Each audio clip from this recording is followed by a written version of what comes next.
Hi all, and welcome back to the channel. Today we are going to be working out of my character design sketchbook.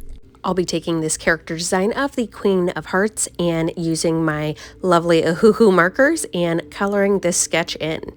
I also have a few microliners and my kneaded eraser, as well as my Ohuhu 200 set reference page, just so I can more easily pick out the colors I want to use. This all started because I was trying to figure out what to draw, and while picking a movie for my kids, I had seen the Alice in Wonderland reference, so I had sketched out the queen from, I think, the 1950s Alice in Wonderland, and decided I wanted to see what I thought she would look like if she were a good queen instead of an evil queen. Is good queen the right way? Anyway, so this is what I came up with, and I figured I'd just have you guys join me while I color it in.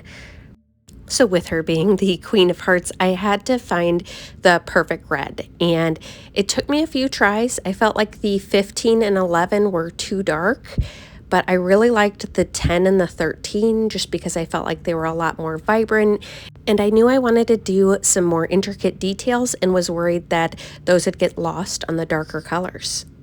After figuring out her skin tone and hair, I really wanted to try and pull in some colors from that original image, so was trying to find something that would match that underskirt so that way we could pull those into the stockings.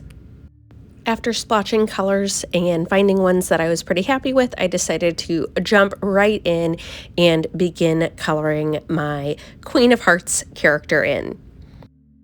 Now, don't get me wrong, I do love the sketching process. I love working through and, really figuring out how you want things to be. I had a ton of fun, in particular, working on this just because it was the Queen of Hearts, but Queen of Hearts in the way I wanted her and maybe a little bit more modern. But there is something so satisfying about coloring in an image you've worked on, or just coloring in images in general. I love it. Like just seeing it come together, and especially after I had spent so much time drawing her out, just, I love it. For her skin, I used the 142, covered that all over, and then now I'm going back in with that 97 and just adding in a little bit of shadow. And after blocking in the skin, I decided to go on to her hair. I felt like that would help set the tone for what red color I would actually end up having her outfit be. So here I am blocking in the 161 just for her all over brunette color. Then I'm using a little bit of the 92 just to add a little bit more dimension, and then pulling that 161 back in to just blend out the other fibers that I had added. I feel like coloring in a drawing is both super exciting and satisfying, but it's also a little bit nerve-wracking because even when you splotch a color, sometimes you'll splotch it and love it on a smaller scale, and then you add it in and feel that maybe it wasn't the best fit for what you had going on in the drawing or what your brain was telling you that it was supposed to look like. And unlike drawing digitally, there is no undo button once you've added a color in. I mean, you could go back in and add color pencil over top or, maybe some gouache to try and cover it up, but ultimately that color's there. And when I started adding in the 13, I'm not gonna lie, I was nervous. I loved the way that it looked in contrast to the brunette hair, but I could not decide if I really wanted that to be the all over color. So I figured I'd start out with her arm poofs and see if that was going to be good enough.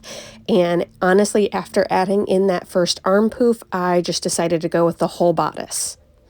And that's what gave me the confidence to just add it all over to her little bloomer shorts as well as to the skirts. Coloring in large sections of single colors like this always gives me a little bit of anxiety with using alcohol markers.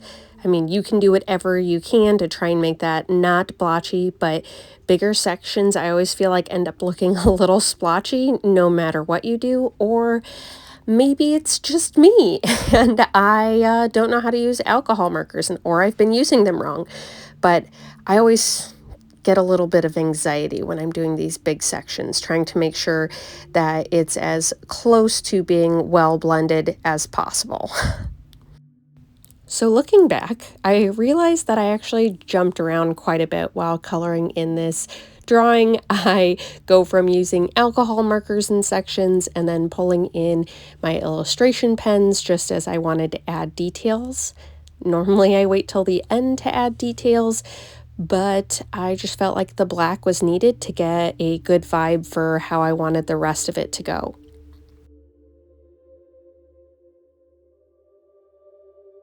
And back to using alcohol markers. Here I'm adding in some of the 10 just to add a little bit more vibrance to the 13, since the 13 is lighter red, and so wanted to have something a bit more vibrant to bring out those shadows and just make it, you know, a more vibrant dress.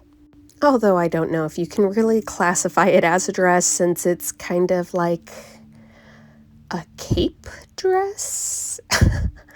I don't even know what you would call it. The front portion's open. She has cute little bloomer shorts and then stockings that go all the way up past mid-thigh with some taller boots. I just felt like it was more fun than the traditional girly girl dress. I'm not really a dress kind of gal, so I just felt like it was, you know, more practical to have something she can run, or that's you know, a little cooler in the hot summer when she's playing golf.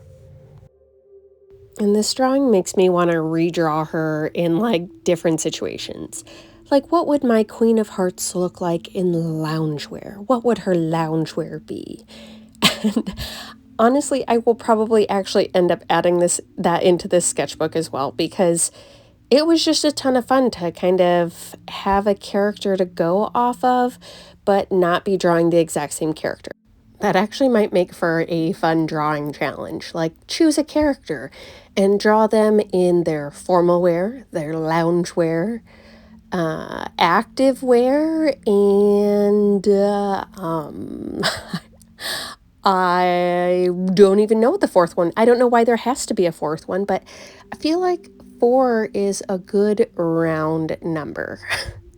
Ooh, what if the fourth one is draw them with their pet? So whatever pet comes to mind when you think of your character. Fabulous idea. And here I am adding in some of the 67, which is that vibrant blue eyeshadow, just doing another nod to another Alice in Wonderland. I always loved the fact that there was that blue eyeshadow. I thought it was a fabulous contrast to all the red and wanted to incorporate that. I mean, I knew that when I originally started drawing my character, I always envisioned her with the lovely, vibrant blue eyeshadow. So keeping with the 1950s Alice in Wonderland theme, I am going to have both of the stockings be different colors, similar to the front of the Queen's dress. And so I'm using this 136 to block out color on her right leg. And then I'm using this 44, not 64, 44 on her left leg to be able to block out some of that yellow. And then instead of adding a true black, I ended up going in with the NG7 to add some of the other details where I knew that I wanted a little bit more variety in the color within the black.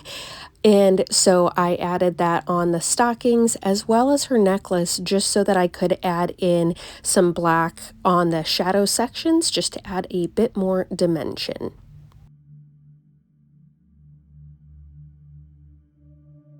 As I began pulling in some of the darker reds, I decided to use the 15 on her eyebrows. I love the contrast of the super light, vibrant blue with that darker red. I feel like it just makes her eyes pop a bit more.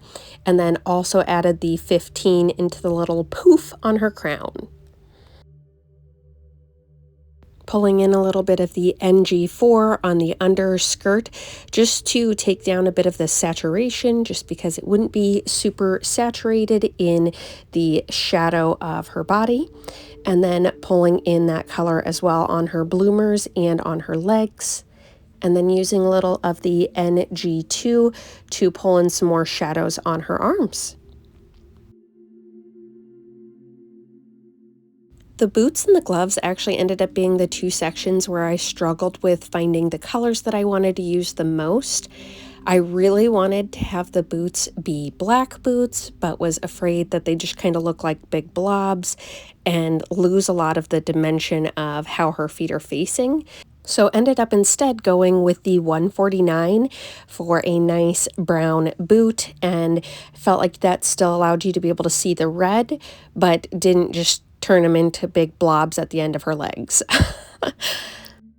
And I was in a similar boat for her hands. I had really wanted to do black gloves, but I was worried once again that they just look like blobs, and that unless you were actually in person, you'd lose a lot of the dimensions of where her fingers are at, and wanted to be able to also add some more intricate designs like some little hearts on the gloves so that they'd look maybe lace-like. But once again, if I used a really dark color, those details may get lost on camera, and so then it'd really just be for me and nobody else would be able to see them. So instead of putting a color down for those, I once again switched utensils and went back to my illustration pens so that way I could do the outline. Originally, I wasn't sure if I was going to do an outline or leave the dark purple color erase pencil there instead, but I like how fresh and crisp the liner makes those edges. And spending the time to actually go back in and outline my drawing gave me more time to contemplate what I wanted to do with those gloves. I had thought about pulling the colors from the stockings up to the gloves, but then thought that that might be a little bit too distracting, having those two different colored gloves, and maybe not make her look as put together. And I had also thought about just painting them in her flesh tone and adding in some super fine, intricate details with my fine liner pens and just leaving it as that. But ultimately, I decided that I wanted to have a color there, whether it be red or a really dark gray. I wanted something to, set her hands apart from the rest of her arm. So I ended up keeping with the Queen of Hearts theme and pulling in some darker red gloves. Once I had the color splotched in, I still ended up going in with a fine liner pen and adding in intricate little hearts for like a lace-like effect all over those gloves. It took forever, but the end result is super adorable. Then I added in some final touches with my white gel pens and went back in and touched up a few of the smaller details with those illustration pens. And if you haven't drawn a character or something like this before, I highly suggest it. Take a cartoon or something and draw it in a new style. It was a ton of fun to be able to pull in some of those color schemes, but to make it my own. I really hope you guys enjoyed watching this video. If you're new to the channel, please consider subscribing or hitting that like button. Otherwise, I hope at the very least you all have a fabulous rest of your day, and I'll see you again soon. Thanks so much.